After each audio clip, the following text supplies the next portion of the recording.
Okay, before I get started, first thing I'd like to do is just really compliment our band Saturday night. I really forgot to say how important they were as far as the atmosphere and everything that goes with that. They were a big advantage for us. Really appreciate them along with our fans. First home game, our players are very excited about that. I know our coaches are too. We're playing a very good Tulane team. When you look at them from top to bottom, they're a veteran team. A veteran team, special teams, offense, defense. They've won 6 out of their last 7 games, and you can tell they're extremely well coached. And it's really one of the better teams, non-Power 5, that we played since I've been the head coach. So very impressed with them, and we know we're going to get their best. From our standpoint, obviously we had a big emotional win on Saturday. We got to put that in our rearview mirror. And our challenge now is to make the biggest improvement of the season from game 1 to game 2. Real proud of the way that our guys fought. I showed a lot of guts. It's one of the biggest comebacks we've had in a long time and all that.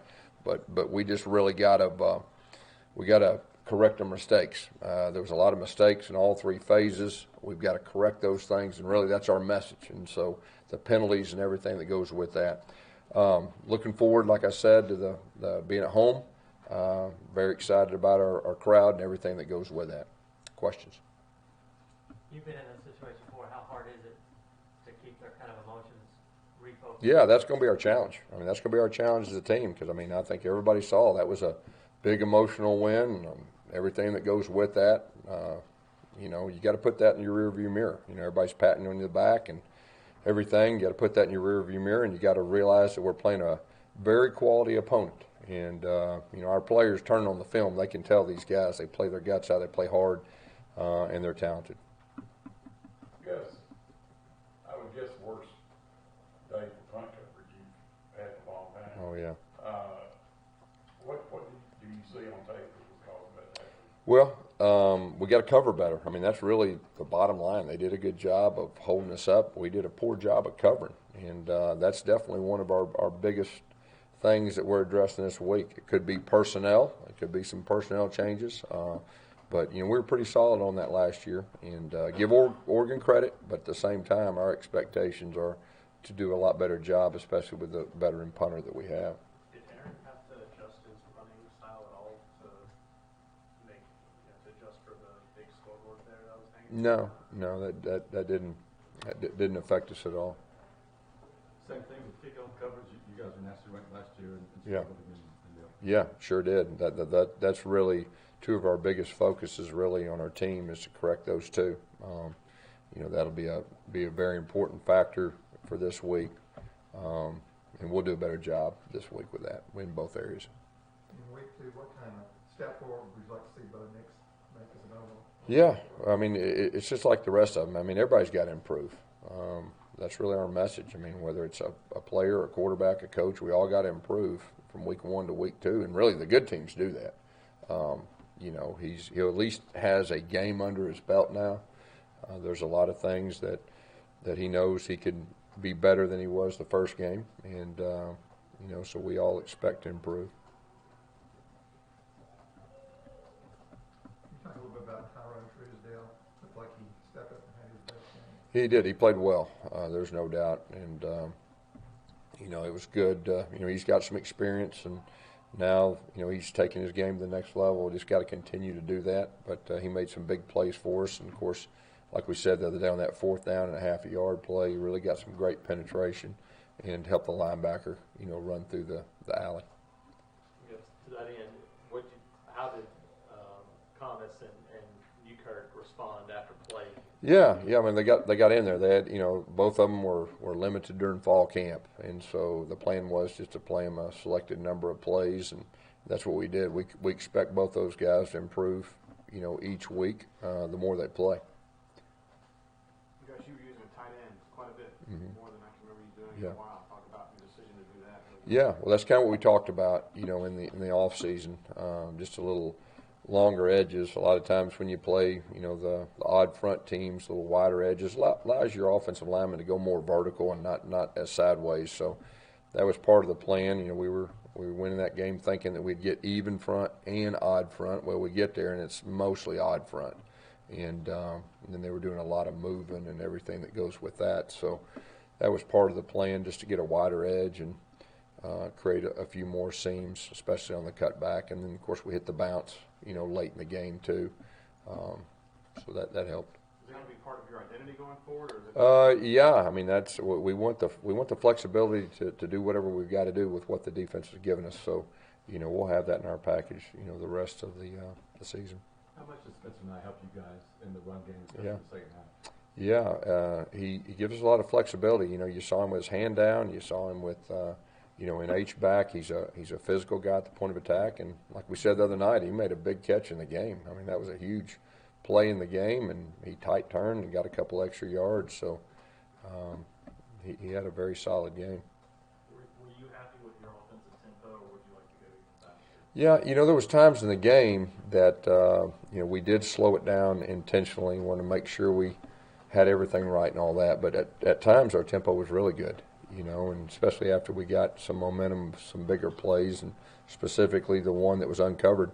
Eli Stove and our quarterback was headsy enough to see that and just throw it out there. That was just a inside zone. So at times our tempo was good, and I think too that we'll get better as the season goes on with everything from a young quarterback to a couple of new guys too. So how much is Tulane's turnaround since the end of last season has to do with quarterback Justin McMillan, and how familiar are you with him since he was at LSU? Yeah, he was. I think Kevin was there when he was there. He's a very talented guy. He's got an unbelievably strong arm, and I think like they said, they've won the last 6 out of their 7 games. They're a team on the rise. When you turn on the film Sunday, when you get back after you put the other one to bed, and it gets your attention in a hurry, and so they're a very, very quality opponent.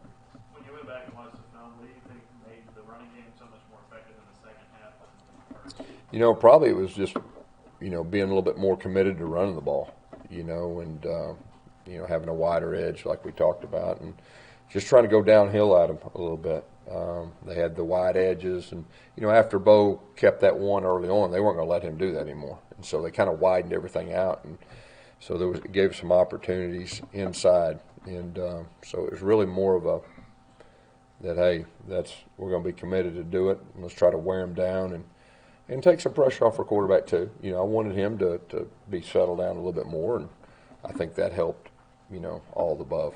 How do you feel about trying to get a second option behind Whitlow, a guy that could do some every down stuff? Yeah, we definitely, that's a focus of ours. There's no doubt. I just felt like the other night, we just really need to go with our veteran guy, the way the game was going, but that will definitely have to be a focus so we don't wear him down. And we've got other guys that we feel very good about. Cam Martin, obviously, and those young guys too are all coming on. And I know Cadillac, is ready to have some other options. And, really by the time we get to SEC play, I really want all that defined, about who we're going with in order. And the good thing is we've got 2 non-conference games now, and we can kind of, test some things out and get that ready by the time we get to our SEC play. How close are you to able to put DJ Williams out there after a shoulder procedure and missing most of the preseason?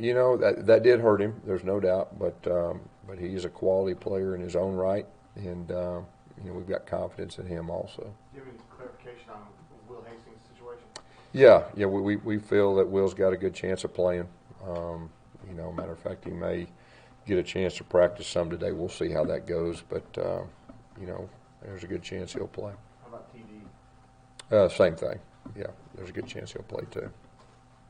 We'll see how that goes in practice. Right now I'm just telling you there's a good chance, but we'll see how everything plays out. Eli came back, one of those guys, Yeah. and had to play a pretty big role for you guys. How excited was it for you just to see him step into that and kind of pick up like that? Yeah, I was real excited, and we tried to be smart with him. He got a little banged up in fall camp, and really our mindset was, let's get him the game. And he wasn't in like 100% shape. I think game shape he'll get better, each week. Like I said, I think if he was 100%, I think he'd have house called that one speed sweep.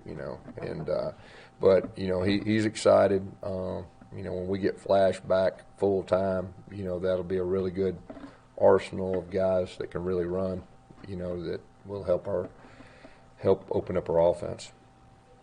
What makes you more excited as a head coach? One where you win in the last minute, seconds, because you've had a number of those, or one where you kind of execute 4 quarters and you feel pretty good about the whole 60 minutes? Tell you what, you like both of those options, really. The good thing when you don't play your best and you make a lot of mistakes and you win, it gives you a better chance as a coach to correct those things and everything that goes with it. So, that'll be a good thing for us. Our guys, they see the film. We didn't execute like we should in a lot of things. Now, give the other team credit. I mean, they're, like I said, they're a quality team. And but I like it when we go out there and execute, at a high level. But that win a game like that, a lot of times it's how you win. And with a freshman quarterback and a team that is down 16 or whatever we're down third quarter, and find a way to come back and win, you can take that the rest of the season. In every scenario, every time you're down, every time you face adversity, that may be the biggest plus of anything, moving forward. Just team dynamics, trusting each other, trusting coaches trusting players, vice versa, everything that goes with that. What were your feelings on your receivers blocking on run play? We got to get better. We got to be more physical. We got to get better. That's one of our messages. We got to get better. Anything else? Thank you all.